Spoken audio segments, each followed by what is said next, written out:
Take a look at the lightning, the rain, and thunder rushing over Champaign-Urbana less than an hour ago. And Catlin, nickel and quarter-sized hail.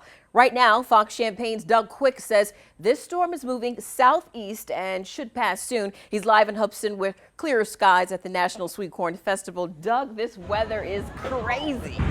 That's right, Angelica. Over 150 people, public officials, and residents are out here right now for one winter night showing their support for the homeless. I'm going to step out of the shot so you can see what's happening here. Now, one winter night was created by a local charity, See You at Home. They will sleep outside until 6 a.m. tomorrow. So tonight, we are under a dense fog advisory. It's in effect until 10 p.m. tonight, but more heavy fog could be on the way. The snow has stopped falling, but it's not going away, folks. It's very deceiving here. During some of this intense training, they will have to rescue victims inside of these buildings that are set on fire.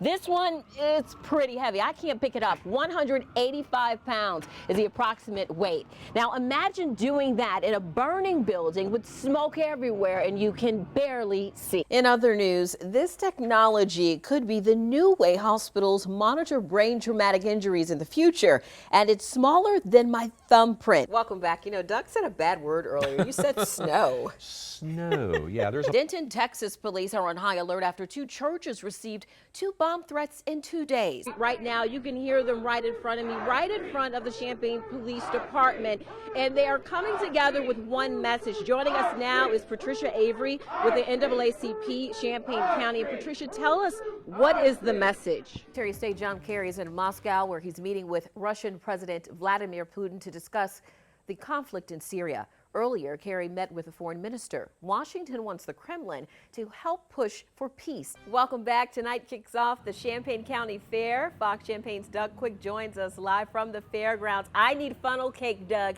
What can everyone else expect this year?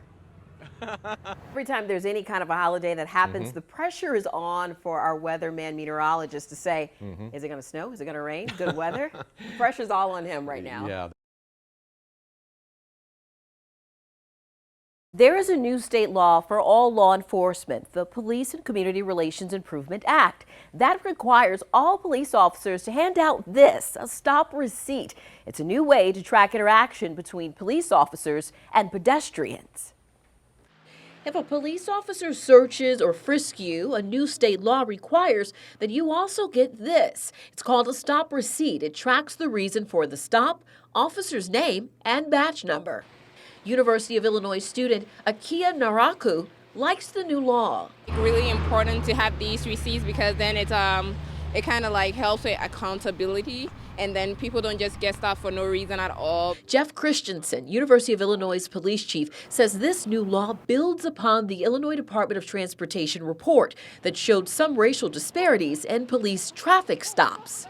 This new data from the stop receipts will be sent to IDOT too. It's helpful because, much like the traffic stop study, it will give some data as to demographically who's being stopped and for what reasons.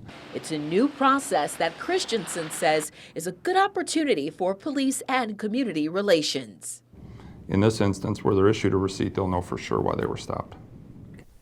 You will not get a stop receipt if an officer questions you, if you are having a casual conversation, or if you're not searched or frisked. The new law also covers officers involved with death investigations, prohibited use of force by a police officer, body cameras, and police training.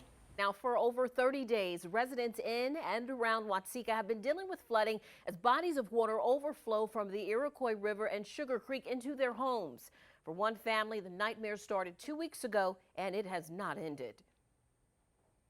Basically, just salvage what we can, what's left of the house and our possessions, and we have to find another place. This family has lost everything to flooding. All they have are pictures on a phone. This is all we have left is our furniture. It's gone. There's just things floating everywhere. This is their neighborhood. Now it looks more like a lake. Sharon and over a dozen other families will live here at Trinity Church and get help from the Red Cross. In other neighborhoods, more of the same. I'm standing in the middle of Walnut Street. This is about 6 inches of water, and this water is coming from the flooding, of course, but the residents here say that this water is not receding. It's coming. They're getting more and more, hour by hour. Flooding started a handful of weeks ago. As everybody knows, throughout the month of June, Illinois was just inundated with rain, especially Iroquois County. We've seen a lot of rain, especially on the northern portions. The water is coming from the Iroquois River and Sugar Creek and overflowing into the low-lying areas of Watsika. Also, flooding in creeks and rivers makes it hard for towns to drain. Tiles get filled up with water, and then water has nowhere to drain. So we've had some of those problems. Some residents say it hasn't been this bad since 2008. And despite more rain in the forecast, some are optimistic. I don't know, life's always a series of unfortunate events, you know, but I mean, you just got to have faith. God's good no matter what, you know. You can get mad and throw a fit if you want to, but it ain't gonna change anything, you know, so you just sit and smile with what you got to smile about. Residents have a curfew from 10 p.m. to 6 a.m. Folks, if you know someone in the area that needs assistance, contact the Red Cross or Trinity Church at 815-432-4070. Thursday night, we told you about documents that were released by the city of Champaign that included several internal investigations, citizen complaints, and pending litigation involving Officer Matt Rush. This officer was fired, then after arbitration, allowed back to work. Now a second lawsuit involving Rush could be settled as soon as next week for $225,000. That is tonight's top story. What you're about to see is dash cam video from a Champaign police patrol car when Benjamin Mann was arrested on March 16, 2014. Mann later filed a lawsuit against the city, Officer Matt Rush, and 6 other officers. Mann alleges that while arrested, a Champaign police officer used excessive force against him and that other police officers did not act to prevent such use of force. The city and officers disputed the allegations. Since then, both parties have agreed to settle the lawsuit.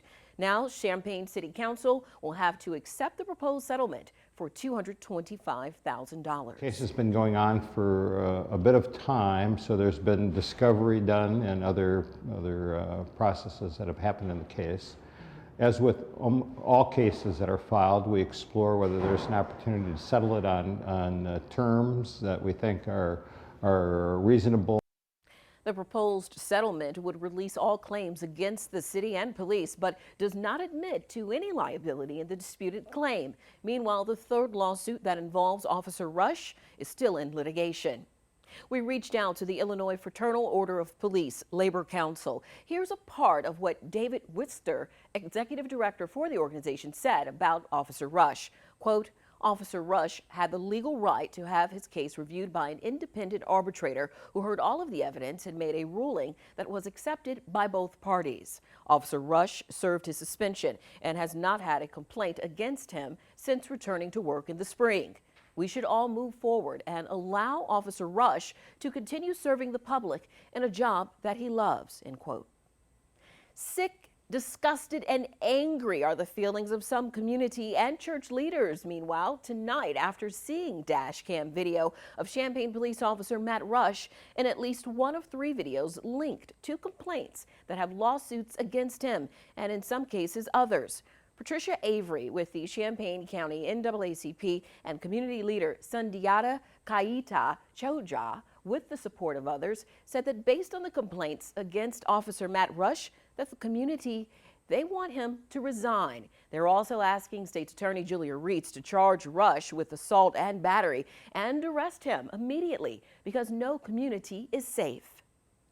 The community is not safe, not just the black community, the white community, any community.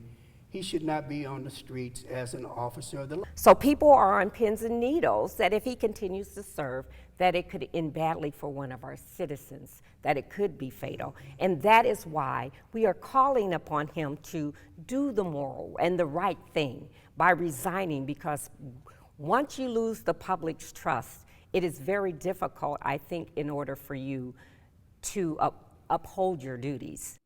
The group says they plan to release a more comprehensive report from the community to City Council at a later time, and they want a civilian review board to be created. This is one job you might pass on, harvesting honey. When a bee goes out, they're either collecting pollen or they're collecting nectar. Meet Rachel Coventry. She harvests honey for her family business, and today she's showing us how she does it. First, she starts with a small fire in a canister. You want a nice, cool smoke, and you can feel it's really cool. Oh, wow. Yeah. And this is all to create smoke. Just create smoke, which helps to mask the pheromones that the bees give off when they're frightened. Now we suit up, covered top to bottom in a white suit, gloves, and of course a hat covered in net. We begin after spreading smoke around the hive to keep the bees calm. Then we're going to pop the lid open. Usually we just want to put it right in here. Okay. Inside, hundreds of thousands of bees, among them workers, all females, drones, all males, and the queen bee. And on the honeycomb, look closely. This is capped honey. That's what you and I eat. And then there's broods. This is where the larva grows to become new bees. After I get the bees off of it, I take the whole box and I take it back into the shop where we have a centrifuge. Then it ends up here. On the edge like that. Okay.